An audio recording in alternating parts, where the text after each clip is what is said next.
Imagine this. You can only use one marketing channel. Which one do you choose? Well, in this video, I'm going to break down to you which one I would use as an e-commerce marketer for a brand that's doing under $1 million or around that, like $350 to $100 million. I mean, not $100 million, to $1 million range.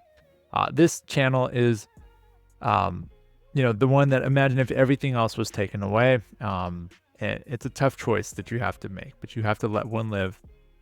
And that one for me is going to be not SEO, not PPC, and I'm going to explain why not these. Not even meta ads, even though I've spent over 500 million at this point. Like, meta ads is not the one I'm going with. The one I'm going to go with here is going to have to be, and you guessed it, it's going to have to be email marketing. Now, you may be wondering, like, why didn't he choose SMS? Why didn't he choose influencer, product seeding, all these other things that you could be doing, SEO, PPC?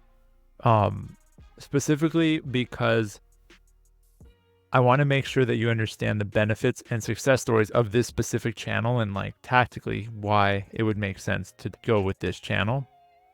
And then essentially what you're going to do is you would start with like identifying your business goals. So I'm going to share with you, how to identify those goals, how to focus on this one channel's strength.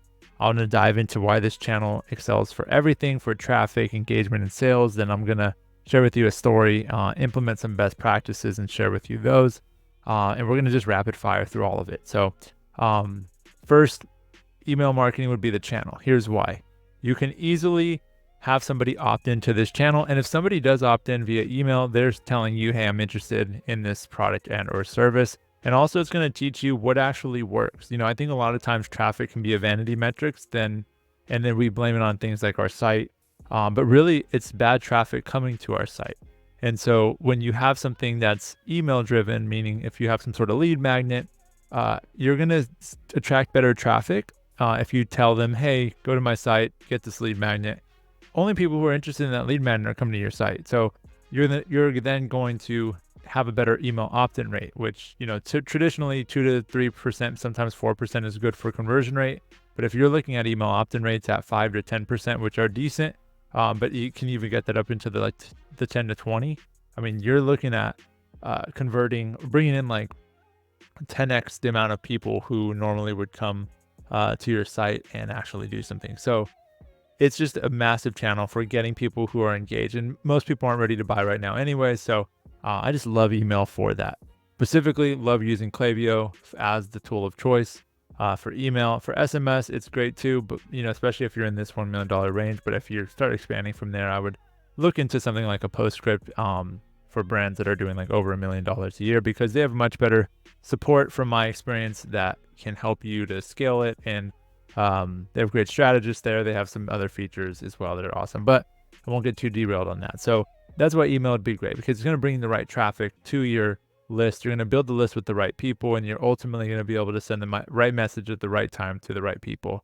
All the other channels are awesome, but you're really, I think the feedback signals aren't as great, and the quality of people you're reaching aren't as great. So essentially you're going for a spray and pray approach versus a snipe approach, and you're much more controlled and on top of things when you're in email. And then you can test things in there. It's a really controlled environment in terms of subject line testing and design that you can build out. And ultimately, especially if you add on like some SMS on there, it's going to be great for getting people's phone numbers and then just calling these people who are leads, not customers. And usually how I break it out is I have our lead segment. These are people who have signed up for email, have not bought, usually in the last 30, 60, or 90 days. Then we go into the all contacts segment, which is everybody. And then we have, all contacts is the main one. Leads is the one here. Then we have purchasers, then one-time purchaser, then VIP.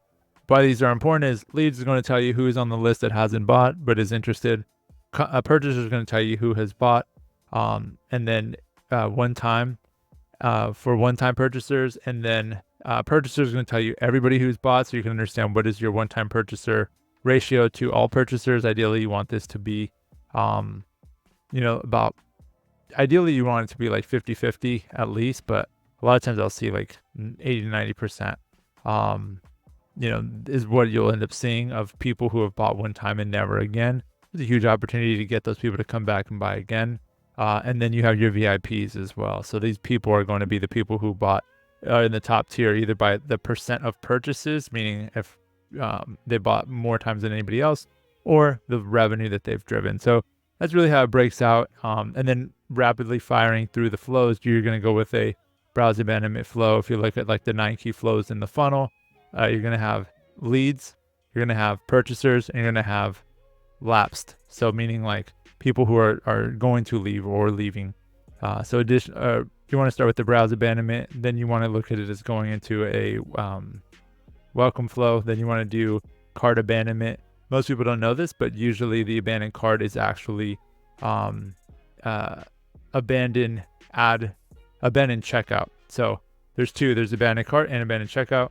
Won't go too much into that. Can do that in another video. But then we look at purchase. Purchase is post-purchase email. And then we have the cross-sell or upsell. Then we have review request. Or we have review request, then cross-sell or upsell. Then we have, for lapsed customers, refill. So time for a refill. Then we have win-back offer. Then we have sunset flow. So win-back offer is the offer ladder where it goes good, better, best offer, 30, 60, 90 days. After the window where most people usually should buy after they've made their first purchase. So that's kind of like the 9 key flows. When you look at it, there's just so much you can do within email. I mean, being a designer at heart, I love like designing good emails, writing good copy that pulls people in, and feedback loop's just so tight. And like, it's just helpful to be able to see like, here's some people who actually really are engaged with our brand, whether they have not bought yet or they're looking to it. So I just love email for that reason. Email would be my choice. I want to know though what your choice would be in terms of if you only had one channel to market with. Let us know your choice below. Let us know why. And remember the pinky promise. This pinky promise is that I will hold nothing back when I teach you on this channel. And my goal is to help 2,025 people by the year 2025. So let me know if I've positively impacted you in the comments below. And I look forward to seeing you watching these videos up here. This one up here I actually recommended for you because it actually talks about something that I think you'd